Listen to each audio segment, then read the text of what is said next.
Seven of chalices in the reverse. Seven of cups.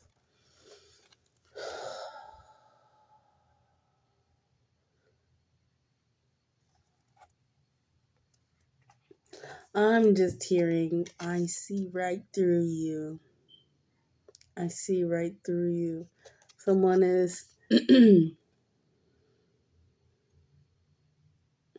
trying to show you one side of them, but not the other side of them, but you're seeing right through it. Yes, my drift?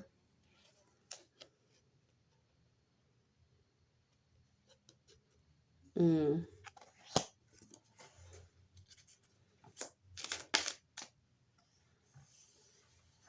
Okay. They're showing you one side of them. They're acting all sweet and innocent and good intentioned and cool. But then there's the other side of them that can be mean, can be nasty, can be vengeful, can want revenge, has their own lusts and addictions, not limited to substances.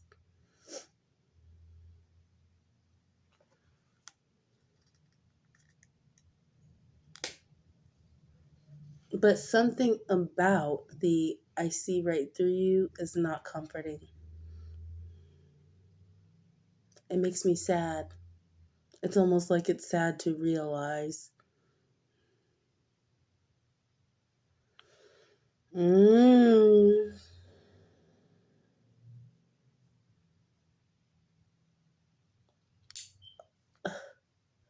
I guess partly because you want to have hope in this person.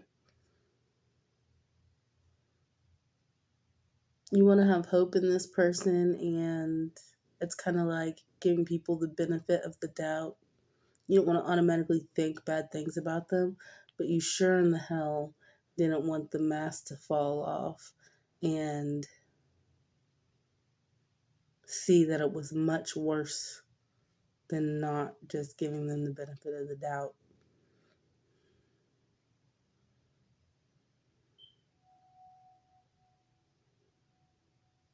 And I don't know what is the scarier realization, who and what they are,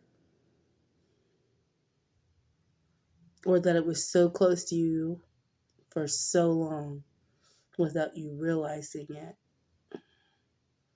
And is that why we're sad?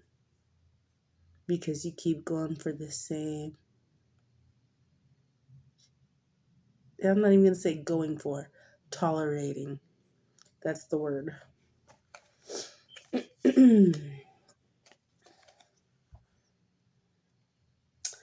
Five of grains. This makes me feel like it's someone who is clinging to you. It's clinging to you or you're clinging to them, but there's some sense of codependency. And either they hope that you can do something to heal them, or you're hoping that they can do that for you.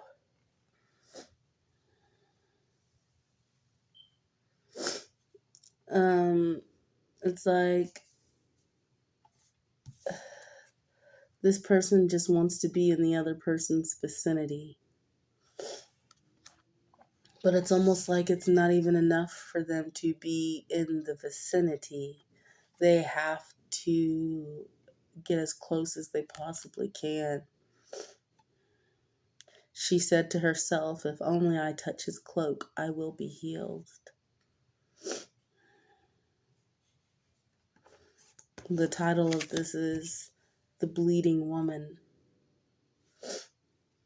And so it's somebody who does have a hurt, a pain, a wound that they aren't addressing themselves. There's an anticipation and an expectation that they can be healed from it from outside of them, which is by you, or you're doing it to another person. waiting for them to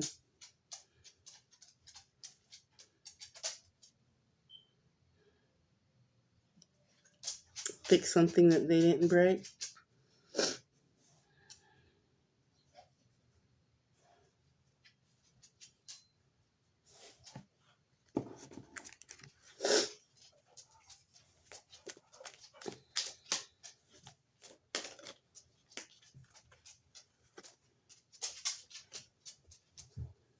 The Lovers.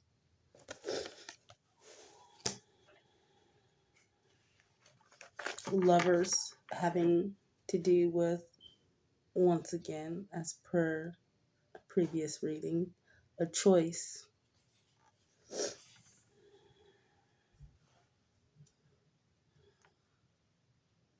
A choice.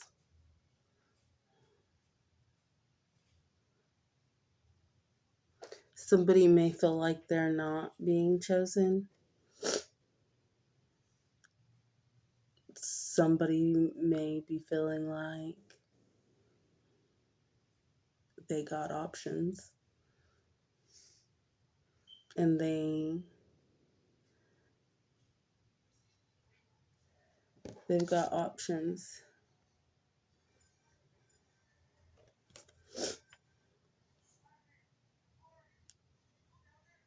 You see that heart created by here and around their heads. It's like they're in a connection together, but they're not on the same page. He's looking that way. She's looking off in the distance. It's like he's looking at a future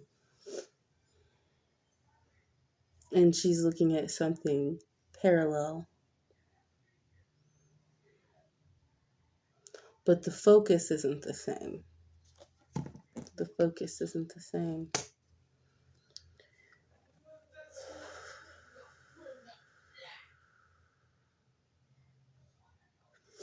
And we do have the snake down here in the bushes. You can barely see him. It just snuck right up.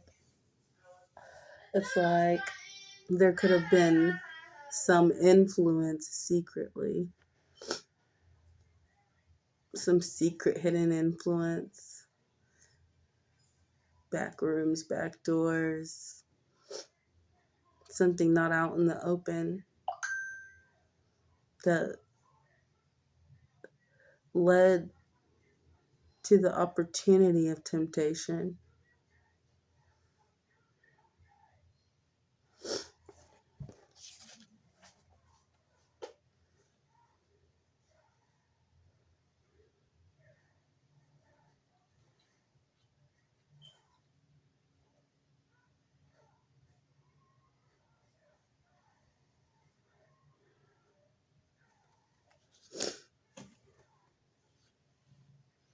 And I'm hearing, she's a good girl.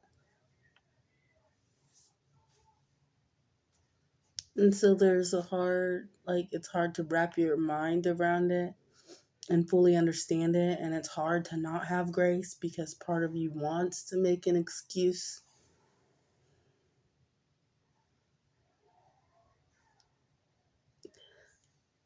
I don't even know. I'm going to have to look this up. But you, you make an excuse for the indignance and the disrespect and the neglect.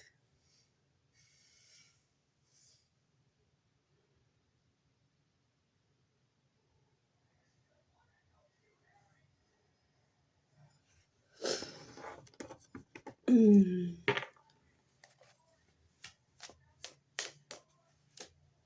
know what?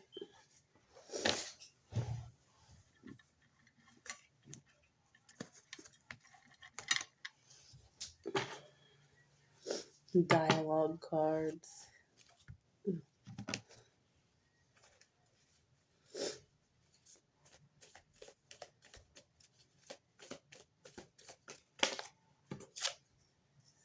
He says, "Did I lose you?" He being very much focused on the future and what is ahead, thinking, that there was someone walking next to them on the same path.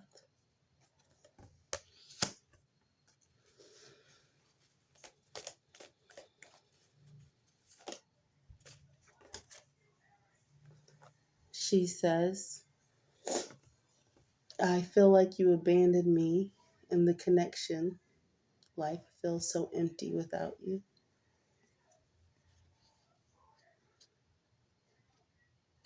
And I feel with that, I wouldn't even say it's retaliatory,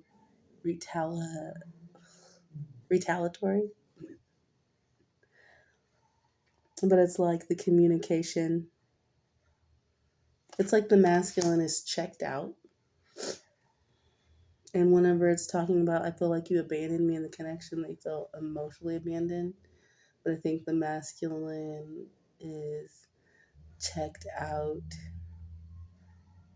due to the previous aforementioned statements of indignance and neglect and disrespect, and it's hurtful. And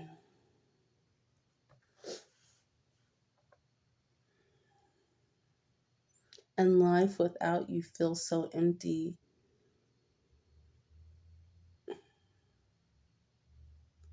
Like, not to get on a soapbox or anything, but I feel like, see, I'm getting sad again.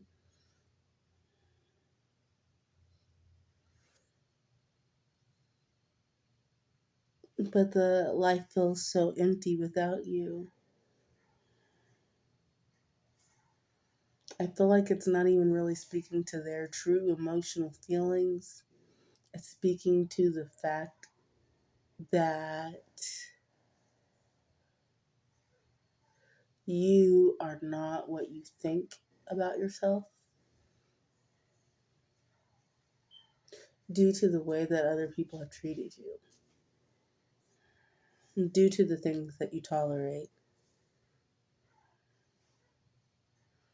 And rather than you being some burden or anything that needs to measure up, you are actually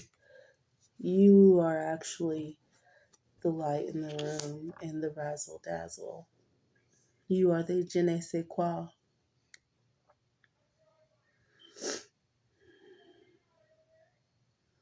And this person knows it. And it also makes me wonder if there hasn't been some intentional humbling going on because they know this. It's almost like, you hear about these toxic, abusive relationships where, I'll give you, for example, like you see, like this one person I was seeing, everybody knows I look damn good in red lipstick. Everybody knows it. But in this one relationship I had, he would laugh when I put on the lipstick and then tell me that I look like a clown. And I feel like some similar things going on here because you look damn good and they know it. And there's something, I hate to just throw the word around, but there's something like deeply narcissistic about this person. And they're like the kind of person to push you away, but whenever you're away, they want to pull at you energetically. Or maybe it's not even pull at you, they want it to be more effortless. But in a way, like based off of your reaction to them pushing you away, it's like they get a rise out of that, out of your reaction.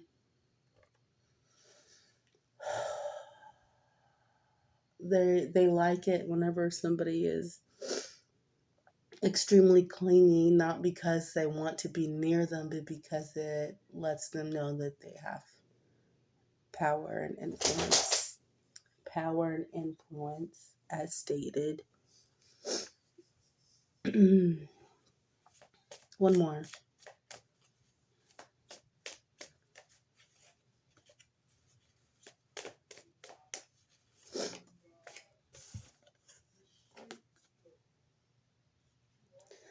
I know you're losing patience.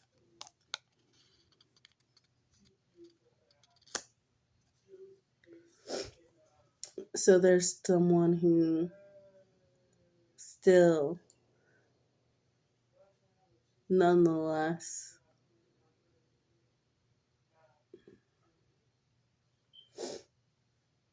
feels like they're doing something wrong and they need to get it together.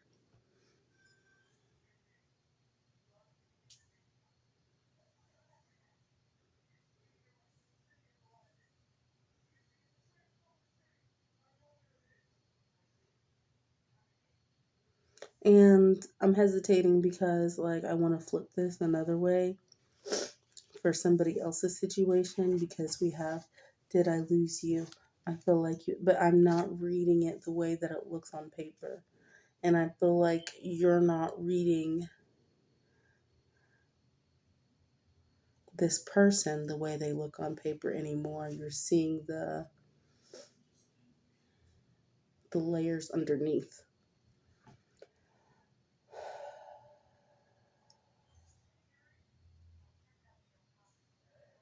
And one last one because it's at the top of the deck. But the masculine says, the way we left things haunts me. I try to push it away.